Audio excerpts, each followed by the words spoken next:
Good morning students. हमने अब तक भारत की गोंडा, नागा और गुज्जर जनजाति के बारे में पढ़ा और अंतिम जनजाति में भारत की भील जनजाति को आपके सामने रख रही हूँ, क्योंकि भील जनजाति भारत के जो अपना राजस्थान और गुजरात क्षेत्र है, यानी पश्चिम भारत का क्षेत्र, इसमें नंबर 1 जनजाति है और पूरे भारत की जनजाति के अंदर ये 3rd नंबर की जनजाति है। बच्चों, भील जनजाति जो है ये इसका मुख्य जो अपना सेंट्रलाइजेशन है, केंद्रीकरण है या आवासीय क्षेत्र है, ये गुजरात के पंचमहल और बड़ौदा, महाराष्ट्र के औरंगाबाद, अहमदनगर, धुले, जलगांव, नासिक, ये तो हो गए महाराष्ट्र के, है ना। और अपने राजस्थान के हो गए ये बांसवाड़ा, भीलवाड़ा, चित्तौड़, डूंगरपुर, कोटा, उदयपुर जिले। और मध्य प्रदेश के हो गए धार, झाबुआ, खरगोन और रतलाम। और गुजरात का मैंने बेटा दमोह नहीं बोला। तो ये सबसे बड़े क्षेत्र हैं जो भील जनजाति के सेंट्रिक सर्किल या केंद्रीकरण को दर्शाते हैं। बच्चों, भील जनजाति जो है वो बिल शब्द से उत्पन्न हुई है। आप सबको शायद पता होगा, बिल, BIL, बिल, जिसका द्रविड़ भाषा में अनुवाद होता है धनुष। और भाषाई दृष्टि से इसको देखें तो संस्कृत में क्रिया के मूल, जिसका अर्थ है भेदना, वध करना या मारना, यानी कहने का मतलब है भील जो शब्द है वो किसको शो करता है? धनुष, तीरंदाजी को। धनुष या तीर अंदाजी इसको बोलेंगे। और ये लोग अपना बहुत बड़ा इतिहास, बहुत पुराना इतिहास मानते हैं। कहना है कि एकलव्य इनके गुरु हैं, मतलब इनके वंशज। और कई लोग तो केवट फैमिली को भी इसमें अपने आप को इन्वॉल्व करते हैं।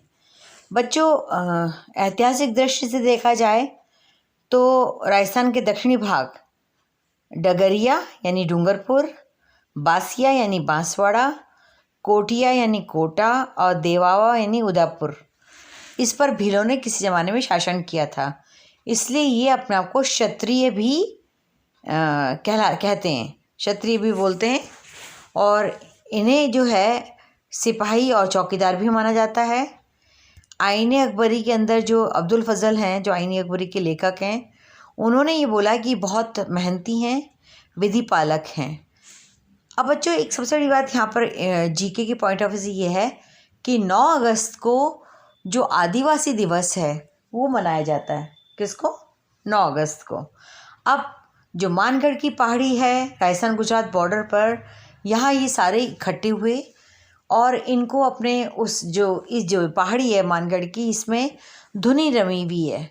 और इनका जो टोटल आक्रोश ये है कि हम जो एक्चुअल में आदिवासी हैं, हमको तो वन पालक, वन क्षेत्रक वगैरह वगैरह कह दिया जा रहा है, यानी हमारी परंपराओं को ख़त्म किया जा रहा है। सबसे पहले हमें अशिक्षित रखा गया और जो इनके आसपास के जो क्षेत्र हैं जहाँ पे ये खेती करते हैं और बरसात पे खेती होती है, मैं अभी लास्ट में इसको कृषि व्यवस्था में डालूंगी। पर बच्चों, सिर्फ नॉलेज GK के पॉइंट ऑफ व्यू से बोल रही हूँ कि इरिगेशन की समस्या ना हो तो ये जो केवल एक फसल बरसात के ऊपर निर्भर मक्का उत्पादन करते हैं, वो उसको अधिक मात्रा में और अच्छी तरह से उत्पन्न करना प्रारंभ कर देंगे। अब बच्चों है निवास क्षेत्र। निवास क्षेत्र इन लोगों का विंध्याचल और सतपुड़ा की पहाड़ियों पर ही इनका केंद्रीकरण है। विंध्याचल और सतपुड़ा की पहाड़ी, और यही यहाँ के मूल आदिवासी हैं जिनको हम भील कहते हैं। और यहाँ का जो औसत तापमान, अधिकतम तापमान है वो है आपका 32 से 35 डिग्री सेल्सियस, और मासिक जो न्यूनतम, एवरेज न्यूनतम जो टेम्परेचर है वो है 18 डिग्री सेल्सियस। और जून से लेकर सितंबर तक इस क्षेत्र में हमारे यहाँ ग्रीष्मकालीन मानसून या अरब सागर मानसून की शाखा से बरसात होती है, और इसलिए ये लोग सिर्फ वर्ष में एक ही फसल का उत्पादन कर पाते हैं। और ख़ासकर इस क्षेत्र में 30% का जो भाग है वो अधिक वन क्षेत्र है।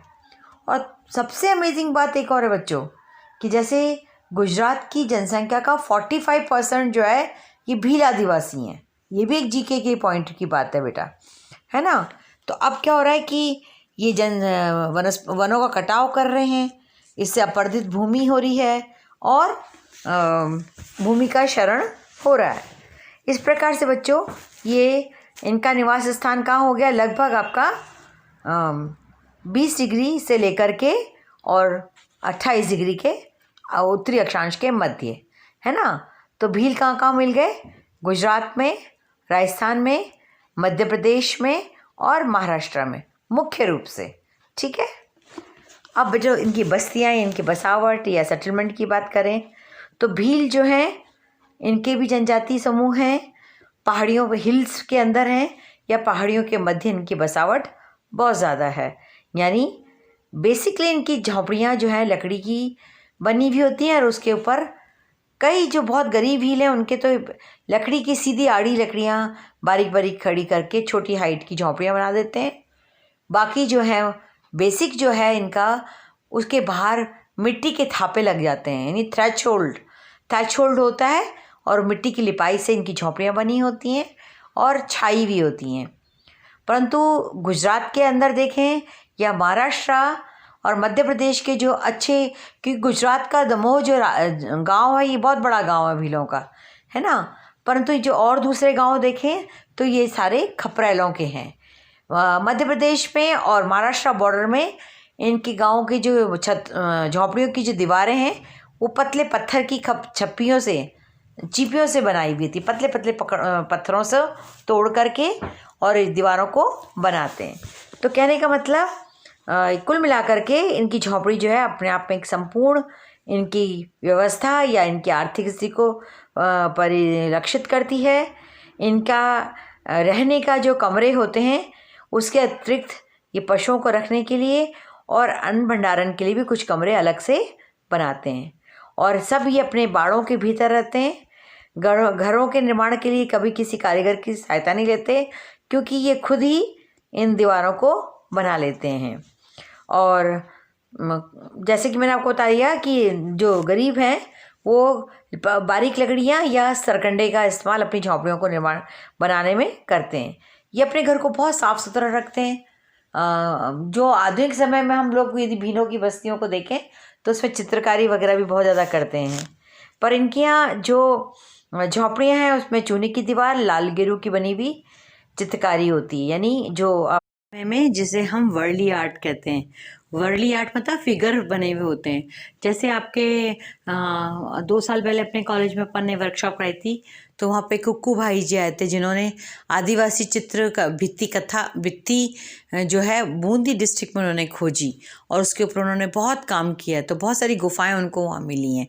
तो इस प्रकार से महाराष्ट्र के लोगों की वर्ली आर्ट हुई और छत्तीसगढ़ के लोगों का लकड़ी और तीरंदाजी और लकड़ी के साजो सामान से बड़ी बड़ी कथाएं, जैसे अपने राजस्थान में फड़ पेंटिंग होती है ना बच्चों कपड़े के ऊपर, ऐसे छत्तीसगढ़ का जो जगदलपुर और ये सारा इलाका है उसमें ये लकड़ी के ऊपर सारे रामायण का, रामचंद्र का विवाह और महाभारत की कथाएं, ये सब लकड़ी पे उकेर के बनाते हैं। लोहे के छोटे छोटे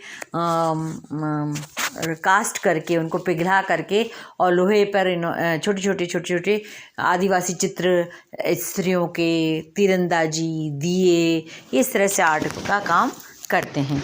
अब आती बात जो भोजन की, तो ये वर्ष पर्यंत जो है इनका भोजन मक्का होता है क्योंकि मैंने कहा इनके यहाँ पानी नहीं होता है ना। और बाकी छोटे छोटे अन्य अनाज भी होते हैं। अकाल के समय में ये कोडड़ा, कूरी, बाथी का भी प्रयोग करते हैं।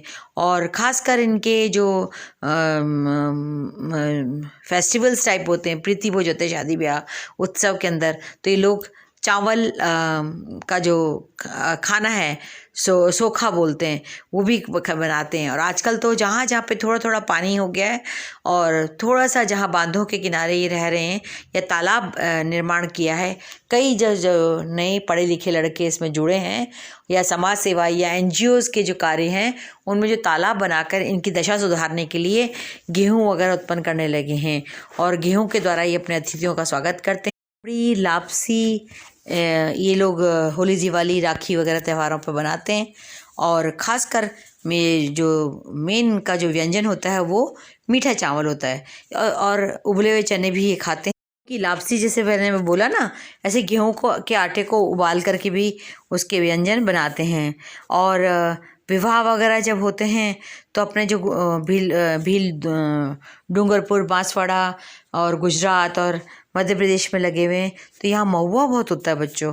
तो महुआ के साथ ये महुआ के फूलों के साथ सब्जी बनाते हैं, और उसकी जो लोकल शराब होती है वो भी बहुत बनाते हैं। और बबूल की छाल से भी बनाते हैं, और शीरे से भी तैयार करते हैं ये। तो इनमें जो वर्तमान समय में देखा गया है वो बहुत ज़्यादा नशे की आदत हो गई है। तो नशे की आदत को छुड़ाने के लिए भी बहुत सारे लोग इनमें कार्य कर रहे हैं। भील स्त्रियाँ जो होती बच्चों, वो बिल्कुल इखारे बदन की होती हैं, है ना। तो कहने का मतलब इनके भोजन की जो हैबिट है कुल मांसाहारी है, और अन्य समय में ये मोटा अनाज, मक्का, कोदड़ा, पूरी और बाथी भी खाते हैं। और फेस्टिवल्स पे लापसी और चावल और मांसाहार का भी उपयोग करते हैं। भील लोग जो डूंगरपुर डिस्ट्रिक्ट, बांसवाड़ा, गुजरात के मिले हुए, महाराष्ट्र, इस क्षेत्र के लोग ये महुआ जो वृक्ष इस क्षेत्र में होता है, विंध्याचल सतपुड़ा पहाड़ी के फुटहिल्स में, वहाँ इससे फूलों से ये सब्जी भी बनाते हैं और इससे लोकल शराब भी बनाते हैं। बबूल की छाल से वह शीरे से भी तैयार करते हैं। तो इनमें नशे की आदत, व्यसन बहुत ज़्यादा बढ़ गया है बच्चों। अत्यधिक शराब पिए हुए रहते हैं ये, और इसको ही एक तरह से सामाजिक उत्सवों में बहुत ज़्यादा शामिल भी करते हैं मदिरापान को। अब बच्चों आता है वस्त्र। तो वस्त्र के नाम पर भील बहुत कम वस्त्र पहनते हैं, के बाल बहुत लंबे होते हैं, तलवार से वार होने पे घाव से बचाने के लिए पगड़ी का काम करते थे पहले, क्योंकि ये राजपूतों से अपने आप को मानते हैं और इन्होंने कई जगहों पर अपना राज भी किया है। तो पगड़ी पहनते हैं सर पे, बाकी ये नंगे रहते हैं। और स्त्रियां भी अपना जो है एक पेटीकोट नुमा हल्का घाघरा होता है उसको पहनती हैं। वर्तमान समय में बच्चों ये जो ट्रेडिशन जो है छाल से वस्त्र से अपना शरीर को ढकना, ये सब इनका बंद हो गया है। गाँव में तो ये घाघरा, ब्लाउज और पहनती हैं, किंतु जो भील लोग, क्योंकि 6-7 महीने ये शहरों में मजदूरी का काम करते हैं, तो यहाँ शहरों में ये लेडीज़ टेरिकॉट की बहुत कलरफुल साड़ियाँ पहनती हैं, और इनके जो आभूषण होते हैं वो सारे सिल्वर के आभूषण होते हैं। वह ज़्यादातर ये चांदी के या धातु गिलिट टाइप बनी होती है, उसके पैंजनियाँ के बुंदे बड़े बड़े चांदी के पहनने के शौकीन होते हैं। और बच्चों इस तरह से ये पूरा चांदी का श्रृंगार करते हैं जो रिच लोग होते हैं। गले में मैंने पूरे पिक्स डाल रखी हैं, चित्र आपको ताकि स्पष्ट हो जाए इससे डाला है। और बच्चों ये अपना सारा जड़ी बूटियों से ही अपना इलाज करते हैं। खासकर एक स्पेयर ग्रास होती है, सांप वगैरह काट ले तो ये इसको बहुत ज़्यादा अपने उसके उपयोग में लाते हैं। तो कुल मिलाकर के वर्तमान समय में इनका जो पोशाक है वो साफे या फेटा जो 6 से 7 मीटर का सफ़ेद रंग का होता है वो पहनते हैं। और बाकी लोग जो गरीब होते हैं तो मैंने बता ही दिया, वो कम वस्त्र पहनते हैं। साड़ी को हादला नाम से पहनते हैं, मतलब लपेट के नीचे से ऊपर तक आप देखना। और महाराष्ट्रियन साड़ी की जैसे लुक भी देता है, नीचे से टांग इनकी कम होती हैं। तो कुल मिलाकर के जो है ये इनके इस प्रकार से अविवाहित लड़कियां जो है वो घघरी पहनती हैं, छोटी सी 3-4 मीटर की बनी हुई, और सर पे अपना ओढ़ना ओढ़ती हैं ये लोग। और बाकी ये चांदी के अलावा पीतल, जस्ता और निकल के आभूषण भी पहनते हैं। इनको गोंदने जो ये होता है ना, टैटूज बनाना, गुदवाने का भी बहुत शौक होता है। और आजकल तो ये सब जूते और पैंट शर्ट वगैरह सब लाख और कांच की चूड़ियाँ से स्त्रियाँ सजती हैं। इस प्रकार से आज के लिए इतना ही। Thank you.